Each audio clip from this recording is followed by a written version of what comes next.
Judge Ellis is gearing up to deliver a fatal blow to Mueller's case by Amy Moreno for TruthFeedNews.com. Robert Mueller's witch hunt is not going as planned.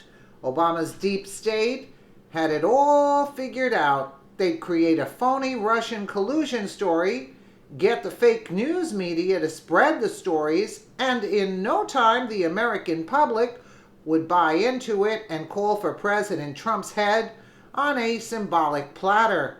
That's how stupid and gullible our arrogant government thinks we are. Instead, poll after poll shows the American public is sick and tired of the phony Russia story. After over a year of intense investigation and no evidence, it's time to call off the sham. Add to that, Mueller's key case against former Trump campaign manager Paul Manafort is falling apart and reportedly about to get hit with another fatal blow. From the Gateway pundit Fox News' attorney Greg Jarrett told Lou Dobbs on Monday that Judge Ellis may still side with Paul Manafort in his case against special counsel Robert Mueller and the DOJ.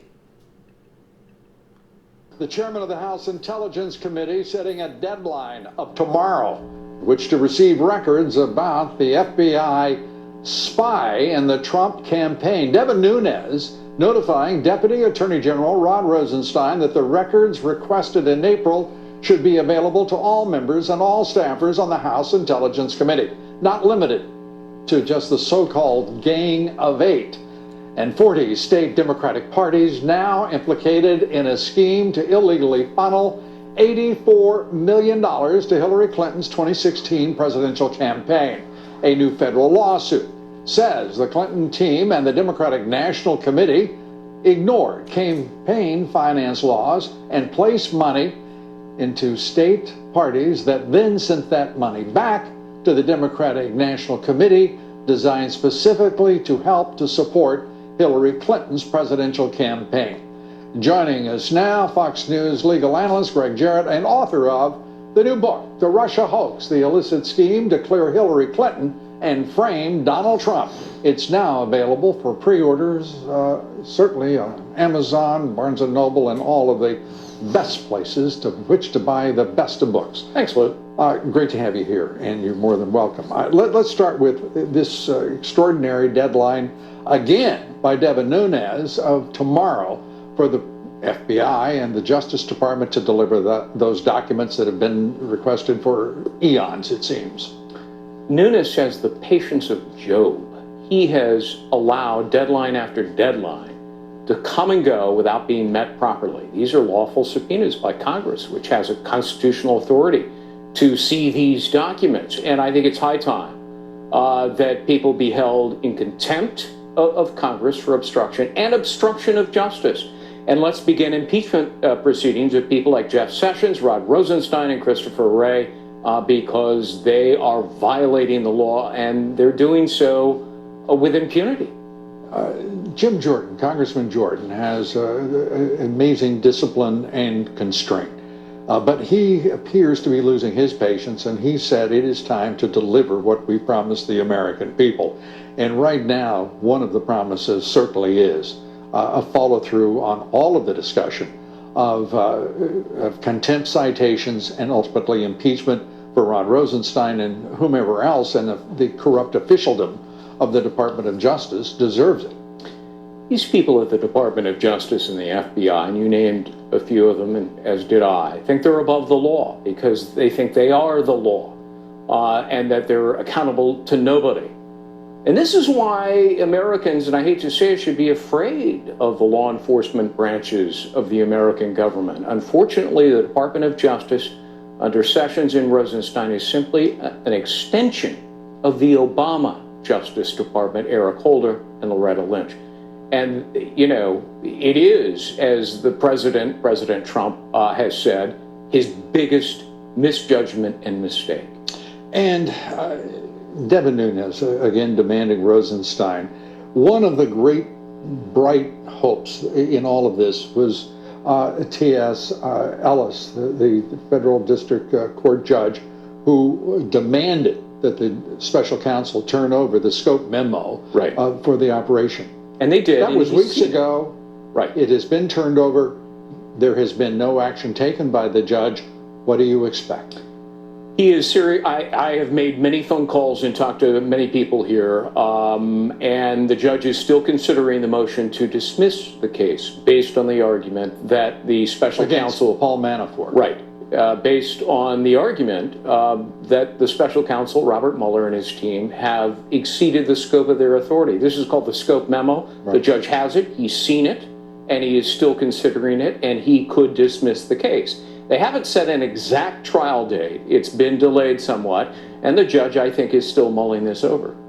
And where we are with this, it seems imponderable to figure out how Judge Ellis is going to rule. But one thing is clear. Again, whatever is going to happen is happening exceedingly slowly. Right. We have investigations that at bare minimum take a year or approaching a year. Right. The special counsel for more than a year. The judiciary and the Senate for more than a year. The same is true of the House and oversight and the intelligence committees in both the Senate and the House.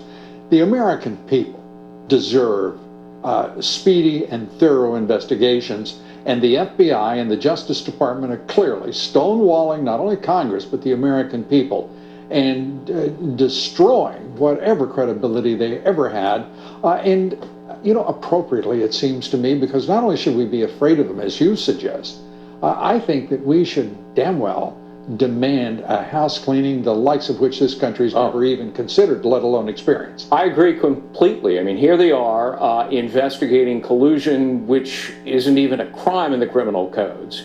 And yet, as you pointed out in your introduction, this $84 million money laundering scheme by Hillary Clinton and the DNC and state Democratic parties is not truly being investigated by the Department of Justice. By the way, this is just for this one bright, shining moment, the national left-wing accomplices of the left-wing deep state and Democratic Party have actually taken notice of it.